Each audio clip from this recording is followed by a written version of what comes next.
Yeah, I mean, if there was any doubters left, there shouldn't be now. I mean, the way he stepped up on this stage and ran through the ball, whatever it took for his team to win.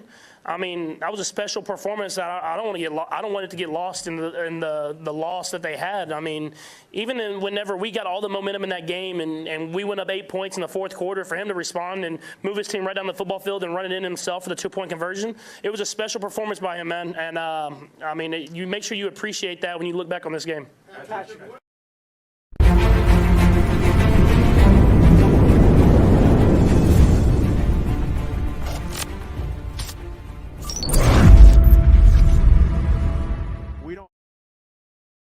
Welcome everybody back to another episode of the Money Pod Podcast. And I know Eagles fans, I know fellas, I don't have that energy that I typically have when we go live.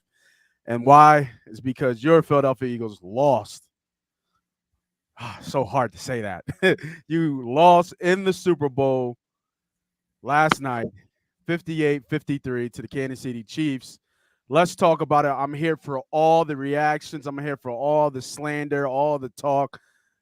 Whatever you got, put it out. Get it out of your system if you didn't get it out last night, because it definitely fucked up the week.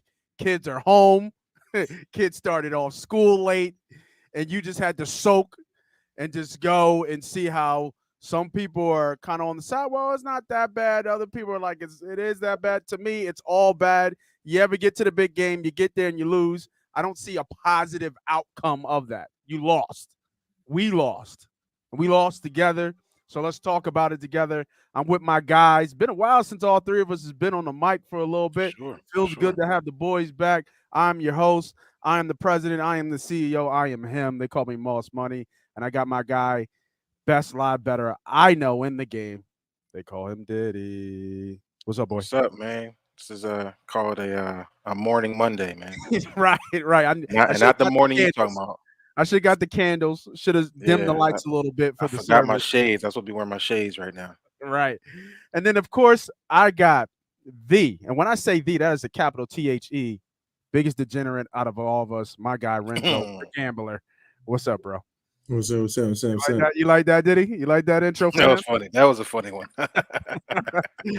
All right, fellas. Once I get to 65%, it's going to be professional degenerate. Professional.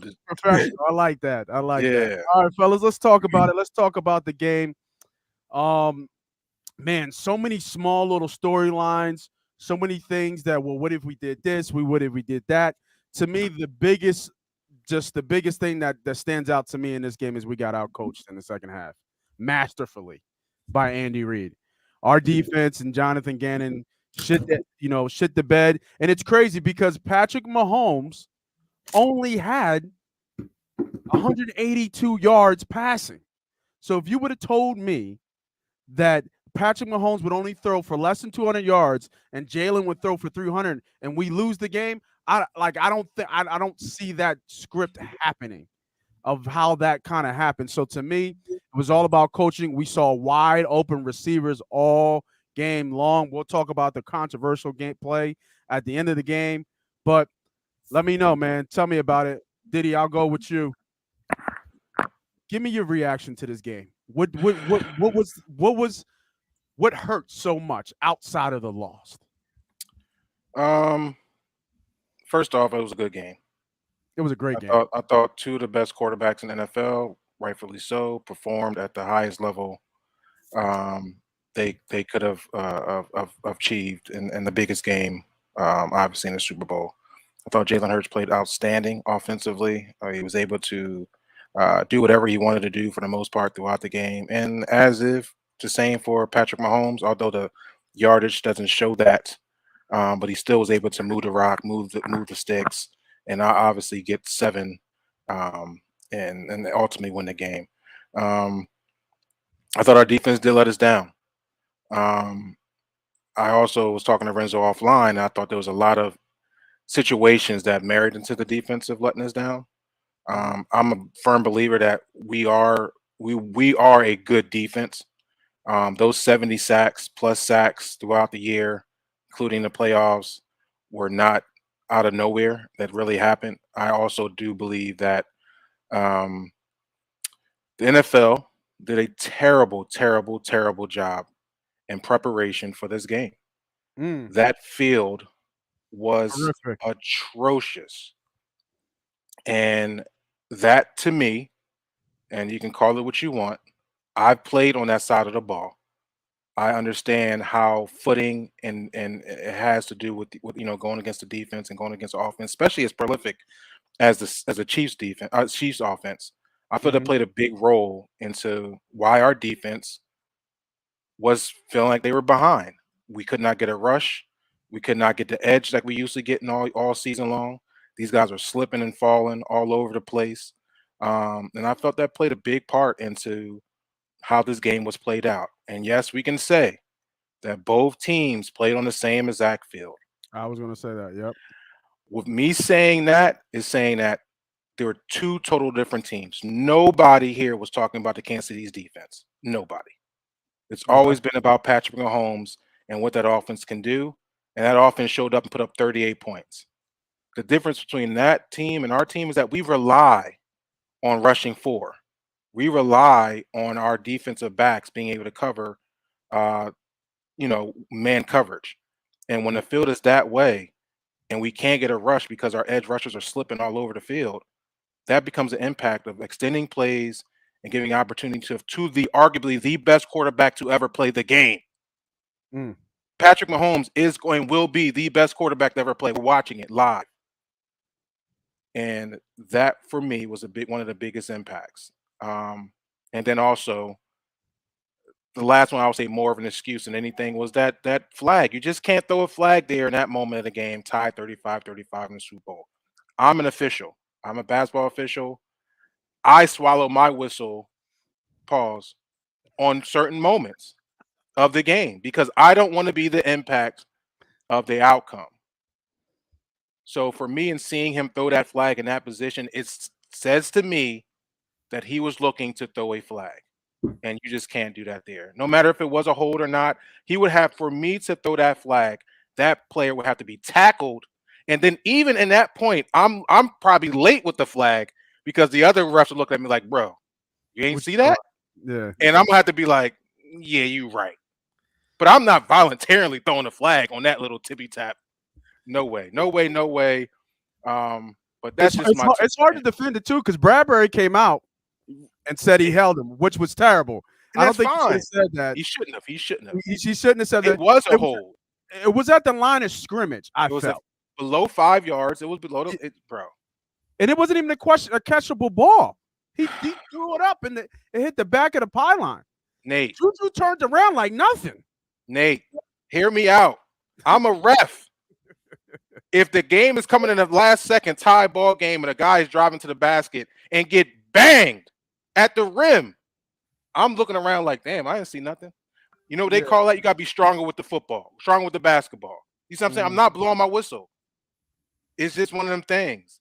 And it's unfortunate that ref made that play and it changed the game. And it really ultimately just was able to nail the game and take a field goal for the win. And everybody wanted to see Jalen Hurts get the rock and take a good opportunity. Yeah, I'm okay with the loss. I'm okay with that if they came down, we didn't execute, we was able to score to tie it up. Right. Fine, but come on, man. You don't want to end the game that way. Unfortunately, that's what it was, man. So I sound like a bitter fan, but I'm just giving you the stats, and this is what I'm giving you what I saw. That's what I saw. So Renzo, talk to me about what you saw. Right, we already went to the end. Right, the obvious play of the flag that kind of that changed the complexion of the game completely, obviously. But there were some things in that game where we were starting to teeter and lose. Right, we gave them 7 with the pick six. I mean, not the pick six, the fumble recovery. But tell me some things that you saw in that game that kind of was like, man, this is going to come back and haunt us. Well, I think in football, points are so hard to. You went on mute, bro. I said, points are so hard to come by in football, just in general. That's why I hate when teams throughout the year don't kick the field goal. Even when we went for it early on that 4th and 3, I'm like, I don't know, let's put points on the board right now. It ultimately worked out for us. So all right, all cool. We forget that. That was him all year too, though. That was him all year. Fair So, enough. Fair yeah. enough. Though I think the one time you do that, especially in a game like a Super Bowl, and you don't convert, especially early, you put yourself behind. That being said, I said it to say once you give a team 7 points, like What up, Donda? you're now working from behind. So obviously that was a crucial play. I mean, like Brent said, man, we talked offline, and I agree. The field condition is a very is a extremely impactful condition that isn't being talked about right now. That far more impacted us than them, particularly our defensive line, which we know is essentially the driving force of our defense. So I'm in Yep. agreement with Brent with that way. My only thing with that is, and why I ultimately say for me, the defensive coaching, not coaching, the defensive coaching is what let us down the most here. Because I even said to Brent, I don't even think the defense actually played bad. I actually don't think the defensive players I don't actually either. bad, right? Well, I the think secondary did. The secondary kept guessing. So as much shit as we talked about San Fran, they were absolutely right. Our secondary guessed on a lot of those routes, and it was just I motion think coming across and coming back, and they passed it off. Bad communication, didn't get back, and motherfuckers is wide open, bro. all right, true, right? That's true. But Andy Reid has beaten a lot of DBs running back and forth schemes, right? That's Yeah. that's the mastermind of Andy Reid, right? It's creating those plays where he starts getting you thinking. And then when you're not in a natural flow of the game and you're in high pressure situations like those goal line stances, it even like makes that moment even that greater for you to be thinking quick on your feet because you know how big of a play this is. But needless to say, all right, cool.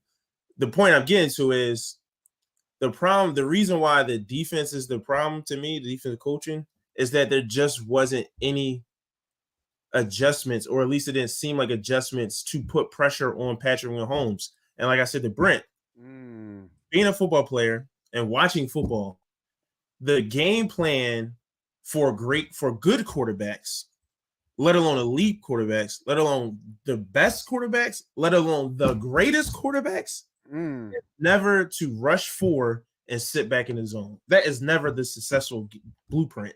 The blueprint of stopping Tom Brady in the Super Bowls that he lost, the blueprint of beating Patrick Mahomes, the blueprint of Peyton Manning, all his errors, is when you put pressure on them. When you Especially up the middle. They hate it up the middle. especially up the middle. So that can never be the game. So if somebody was to say, well, this is what we do, it's like, that's great. But as a coaching staff, there should have already been a contingency, I think, for our defensive strategy.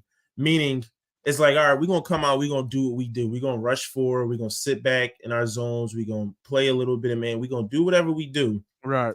However, if this starts going south and he's picking us apart, we are not going to stay in a 4-man rush and let him pick us apart. It's too easy. It's like 7-on-7 football at that point. Then mixed in with the field conditions, we were just behind the 8 ball to start.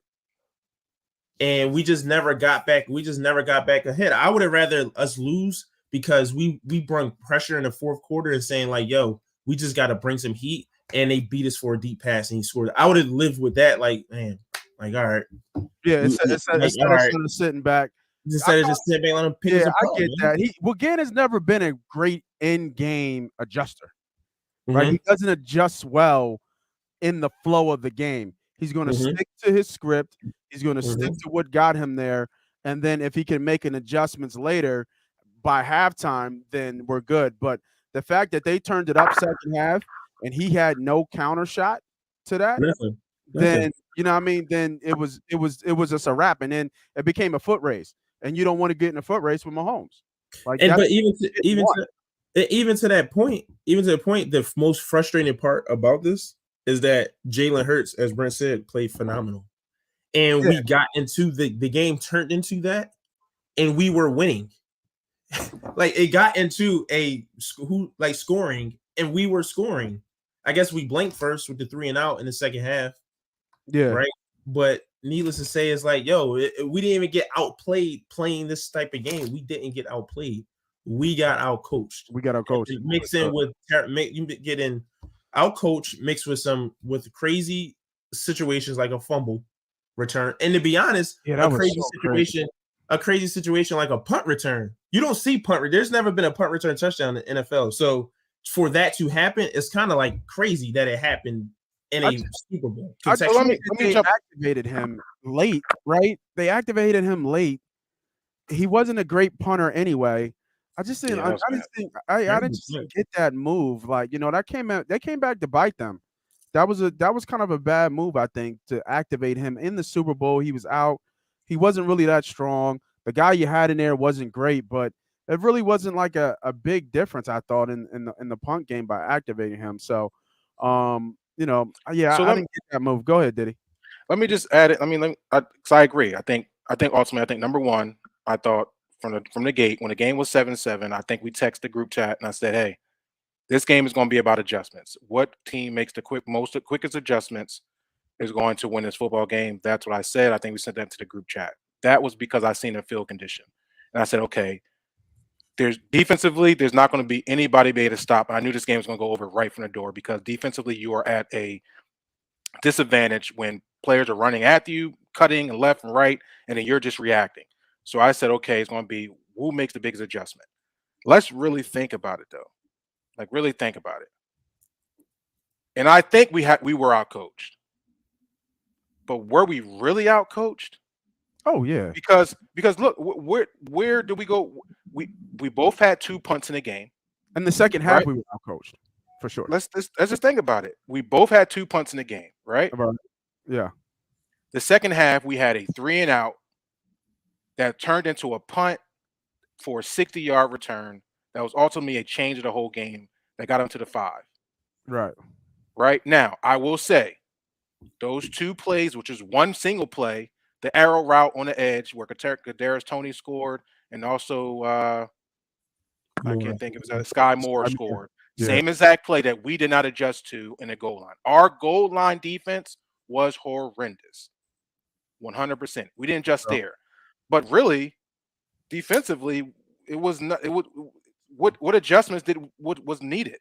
So we held them to 7 in the first half.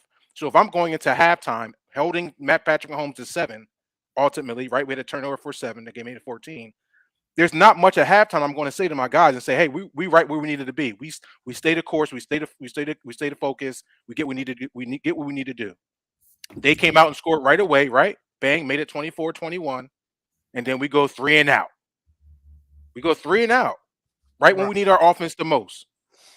We went 3 and out, and we had to punt in the most opportune time. Was that the Quez drop, or was it the Quez drop in the first half? We scored on the Quez drop. We actually scored on the Quez drop. Okay. So this is where I disagree with. So I broke it down. I broke it down with like elite coaches, your Bill Belichick's, like your Mike Tomlin's.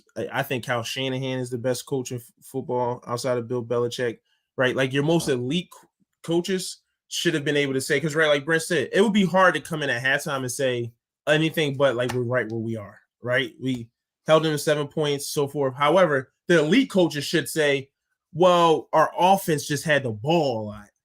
We didn't hold them to 7 points, and they had your typical 5 to 6 possessions in the half, and we turned them over, or they couldn't get they couldn't get off our routes, or Patrick Mahomes was missing throws, or because of our coverage, or we was getting sacks. That wasn't why we held them to 7. We held them to 7 because they weren't on the field, right? So, but hold on, Chris. First half, we talking about first half. We held them to 2 punts in the first half and held them to a field goal that they missed. That is a fact. That's 3 possessions. They punted once. That was a turnover. They punted twice in the first half. Okay, right. That's what I'm saying. They punted twice in the first half, and we held them to a field goal that was missed. That's 3 possessions. We held them down. If you're the defense, that's 3 out of how many possessions they had? They only had 6 possessions that half. Well, the field goal is like that's not really holding them to it.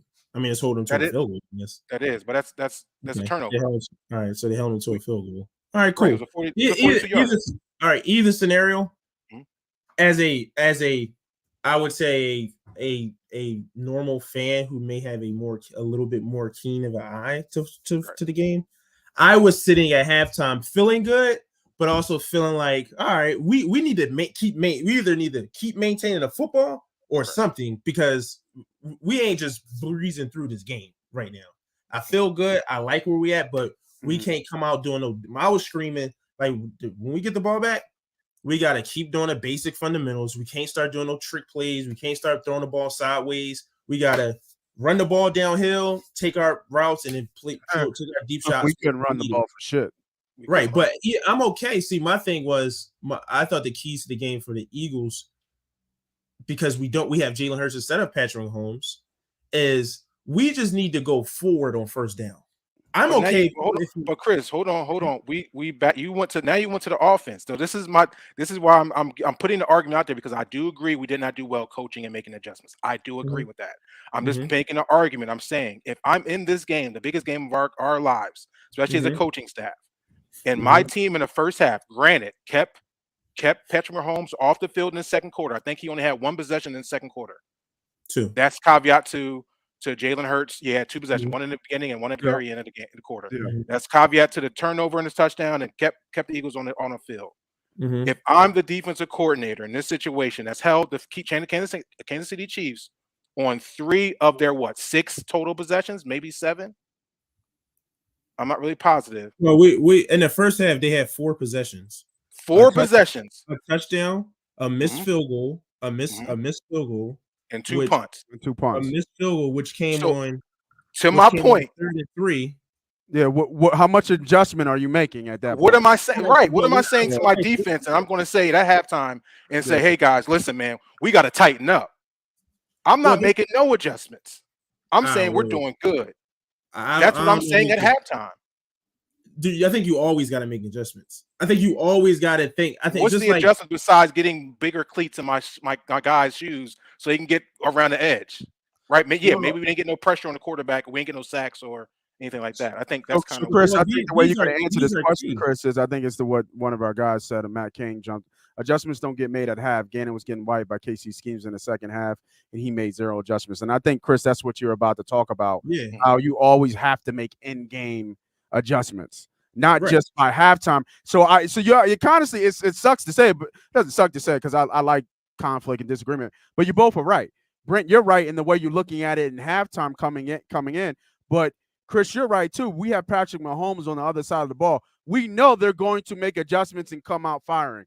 So can we counter that and kind of stay with the even flow of the game? Now that's where the lapse of coaching, I think, Chris, that you're right in, is that once we started to see them making adjustments, we didn't adjust again. We kept doing what we were doing from before.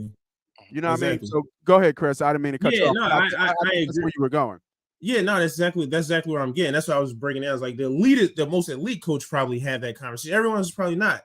But needless to say, as you just mentioned, and as my man said, by the time you get into the second half, in the back of your mind, you're playing Patrick Mahomes. The moment this gets into a 1 possession game, you got to be getting nervous. You got to be saying, okay, right? Like that should already be going into that. Should already been a part of the game plan. So they come right out. So all right, let's take second half. We thought we was doing good. Blah blah blah. Come out the first half, they go right down the field. Probably one of the most important possessions for them. Coming out, they go out 3 and out, coming out to start the third quarter, and we go down and score. The game's probably over. The most important possession of them, that third quarter opening drive, they come right down the field, unbothered. They even have a third down. I don't like to look. I don't even know if they had a third down that possession. Probably had to. A 3rd and 1. They had a 3rd and 1. The third quarter opening drive, the Chiefs had a 3rd and 1 on the first set of downs. First down, it goes 3rd and 1, first down, 2nd and 6, first down, 2nd and 3, first goal line, touchdown. Right. I mean, they essentially just carved through us. So the moment that Patrick Mahomes carves through us to put it within a football game, we need to start thinking we can't go back out and do the same thing. The next possession, we are not doing the same thing. Maybe the first down, but once they become successful on the first down, it's like we have to start changing. We have to start changing these things. And the difference between, to Brent's point about the Chiefs did make defensive adjustments. I think that we just played phenomenally offensively, right? Like if I look at the game, like we made big plays. We had big catches. We had multiple 25+ yard plays. Jalen Hurts was throwing dimes. He had to because of the coverage. Most of his only blown coverage was Devontae Smith, was the blown coverage, right? So I'm saying they made defensive adjustments and they ended up getting that crucial 3 and out, but they made decent adjustments. We just outplayed the adjustments. Name me a big play that the Chiefs made. They didn't have to. Patrick Mahomes scrambled for 20 yards late in the game.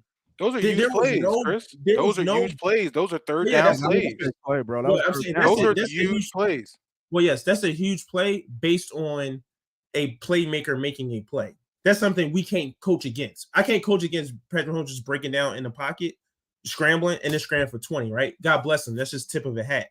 Schematically, though, they didn't have to make any plays. They didn't have to go out of taking what was given. And that's the point I'm making. We never forced them to do it. They didn't make any big plays. How you scored 35 points, 38 points with no big plays downfield? That is insane to me. Their biggest play is Patrick Mahomes breaking down and scrambling for 20 yards late in the game. They scored 38 points. Well, he had two huge. He had a 20-yarder and a 15-yarder. Both got him down to the red zone.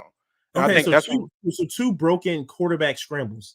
That's not a coaching thing. It's just they were third down plays. Those are huge plays. Okay. Those are us getting off the field when we could not get no pressure on the quarterback, when we were not doing anything defensively. We got on the third down, and it was able to. That was almost like going deep, right? Because in the red zone, we were just horrible. We were horrible in the red zone. You know what I'm saying? That's kind of where I'm at. I think ultimately it just was one of them things that it was going to be the last man with the ball was going to win. I thought that the Eagles had a chance because defensively, both teams were hindered by the field conditions. I would agree. I think us more than them, but I thought that the last team, because it was going to be offensive battle, that it was going to be the last man with the football, and that was what it was turning out to be. We were almost there with over a minute left in the game to be able to get that ball back down 3, and that's how the game should. And what a great team, Dr. Jimmy. What a great job! I mean, he got that ball back with 5 minutes left. Right. Which brings to my point. It's like, well, even if we start in that possession, if it's like, yo, we just gonna bring pressure, we just gonna blitz. I don't know if all our blitz, but we just gonna bring pressure.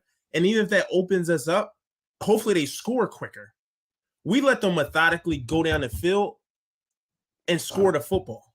I would have rather we just play this possession right here. We just go all out blitz, and if we get beat over the top, at least we get the ball back last. Versus letting them go on a 4-minute offense and just chip us apart, running the football and throwing high percentage passes that are going to result into completions and draining the clock. That's just how I agree with what you're saying too, though. I agree with everything you're saying too, Brent, for sure.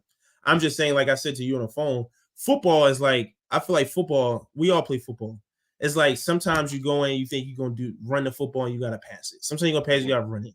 Sometimes it's this and it's the weather change and it's wet outside, or, your injuries happen. And what do? Y'all come together, y'all huddle up on the sideline, and this is the cards that we dealt. And we just got to fight, and we just got to make changes. And we did. Make plays. And we did fight, man. 35 points. 35 points in that type of fight is definitely crucial, especially with a team that's based off our defense. Like no tip balls, right? No tip balls, no turnovers, no batted balls, no sacks, no quarterback rushes. Like that's what a team, not just a defense, our team was built around those moments, and we got 0 of them. And for us to still put up 35 and have a chance to win the game, you know what I'm saying? You got to say that. Yeah, Jalen played his ass off. I agree. There's no doubt about it. Jalen put his off us. He put the team on his back. Unfortunately, we came up short. And, I don't want to, we could probably have another half an hour talk about this, but I want to cut it short because I know we want to just get those rants out, get that off our chest, and talk about things kind of moving forward, and even talk about the betting and part of it about it as well. Don, was Miles Sanders hurt? Nope. He was not hurt. I think he did get hurt, actually. He got hurt early and came back. Yeah. Oh, that first rush, he got hurt. The first 2 rush, he got hurt. And he came back. That's why. When he fumbled out there. Yeah, when he fumbled, when he came out. And that's why Gainwell got those extra touches in the second quarter. That second one was a fumble too, brother. So? We got lucky on that one. Yeah. He had which one, the catch? The catch. That was a fumble. He didn't make a move. No, sir. No, that was a fumble. No. He gave up that check. He got it. It was a bang play. he got it, and he had the ball in his possession. But he didn't make Like, a football move. You he got to make a wasn't football move. fumbling. He caught the ball. But you got to That make a thing, football move. he turned up, and he got No, he smoked. didn't. He was already turned. He caught it this way. Bang. He got it, caught it, bang. No, that was no fumble, bro. Fumble. That's why he No went. That's fumble. why he get the ball. He was giving up that chicken that game. He gave it up twice. Miles Sanders shows up. Big games. You already know. That wasn't Miles. That wasn't Miles Sanders, though, was it? Yeah, it was Miles. That wasn't Miles Sanders that dropped that rock, was it? Yes. Oh well. It was Miles. All right. You know who gave up that chicken though? What? Jalen Hurts gave that chicken up. God damn it! Did. He gave that shit up. What Yeah, the he did. fuck? His game is overshadowing that, but that was huge. That was Yeah, huge. we go up 21-7 there, I think. Yeah, you give up seven there. So as much as I want to praise him, he came out and said this one's on me. He said he does what a leader's supposed to do. Yeah. But I mean, it's kind of obvious, bro. You gave up that chicken. You gave him a walk-in touchdown. Walk-in touchdown. No, you know what I mean? Like you can't do that. Before we get out of here, I'll go with you, Renzo, man. Where do we go from here? What does this team look like moving forward? Obviously, there's gonna be a lot of draft talk. Who's coming back? You know, is Kelsey going to retire? It's a very sour note to retire like that. On the way the game ended. But where do you see this team going? And are we still the tops in the NFC once the kind of dust settles and we get ready for next year? Because next year ain't going to be too far away. I mean, I would have to say so, man. I think what I did learn about this game. You know, you already knew it, but I think throughout the whole year, I'm stuttering here. Throughout the whole year, you know, you still had the Jalen Hurts hate, right? And it's the team, and it's the defense, and it's all these things. We seen a little bit when he went out during the season, and definitely this game was all about Jalen Hurts. Mm-hmm. Every big play was for him, from the runs to the throws.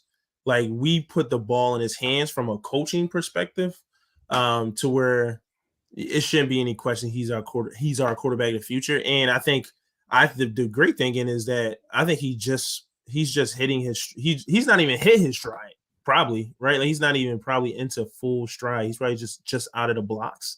And I think as long as you got him, he's what, 26, 25, something like that? Something like that. He might be younger. I think you got the most crucial piece locked in. You got young talent around him. You got Devontae, you got AJ, you got Dallas Goedert, right? Your O-line is getting a little old in some spots, but hopefully you can replace, you know, those positions.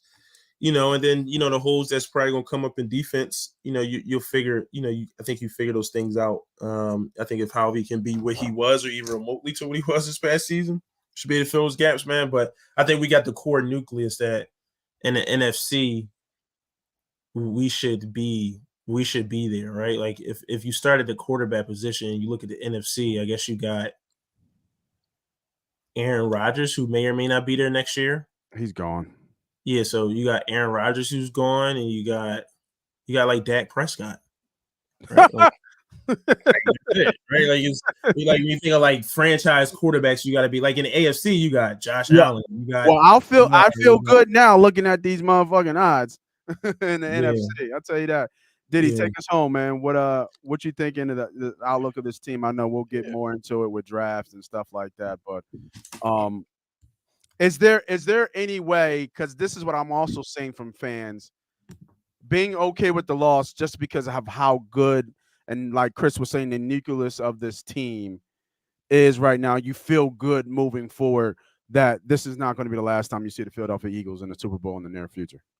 No, I don't think so. I think it's going to be a little tougher for Howie this next couple coming years, because we have to pay Jalen, right? We're going to give him that big dollar, so it's going to tighten up the noose with the payments going out to other players. But I know we get a bigger contract TV deal, so the cap's going to get a little bit bigger, so it might help us out a little bit. But I think the core of us is youth, is a lot of young guys on this team. We'll be able to replace, hopefully, like what Renzo said, at the O-line position. Obviously, I'm thinking Kelsey will be retiring within a year or two. He does a tremendous job. I don't want to lose Kelsey, as he is the driving force ultimately right behind Jalen Hurts of that offense. You see what John talking about? Yeah, listen, You got. There's some listen, there's some changing the guards that's happening in these next few years. The thing about it that the Eagles will be right back where they are because they're ahead of the curve. And although you got changing the guards behind us, like the Detroit Lions, I agree. I think they'll be in the playoffs next year.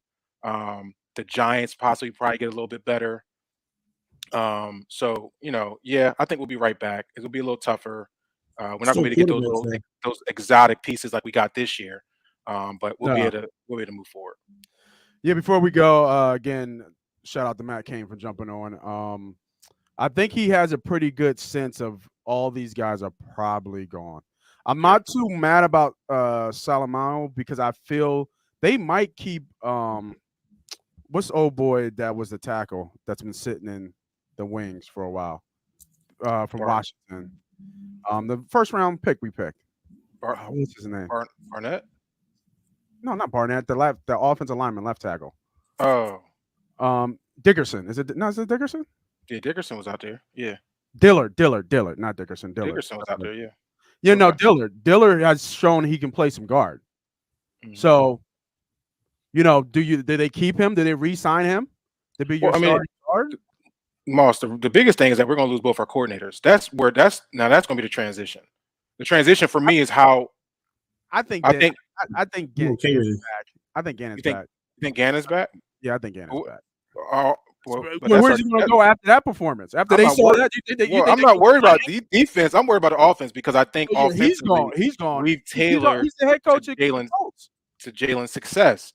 So now the next coordinator that's going to come in, hopefully we'll be hiring within to take that position so we can keep the same nucleus because I think Jalen needs to be in a system that he can thrive. And if you're going to bring in a crazy system where you're going to be having him pass the ball 35 to 45 times a game, we're not going to win that way. Man, yet. Johnson. Who's Johnson? Yeah, I'm glad you say yet. Johnson's he's the guy. I think he's like the quarterback's coach, right? Oh, the quarterback coach. Oh, okay. So I think Johnson does come up. So if we hire within, we'll be straight. We keep the same nucleus. We keep the same foundation.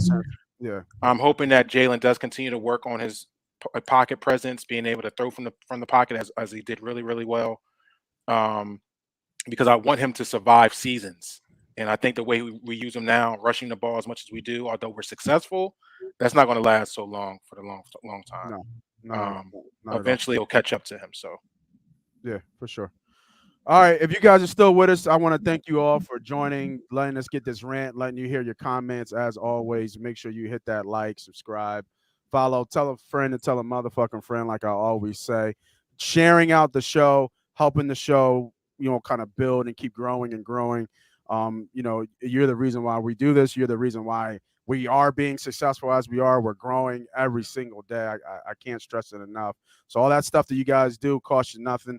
All that stuff on the back end, on the algorithm, it helps us so much. And you see, it pays to listen, right? I need to trademark it because it's facts. It pays to listen. Super Bowl hit. The offensive player of the year hit. Renzo on a fucking tear NBA every single day, college and NBA, hit.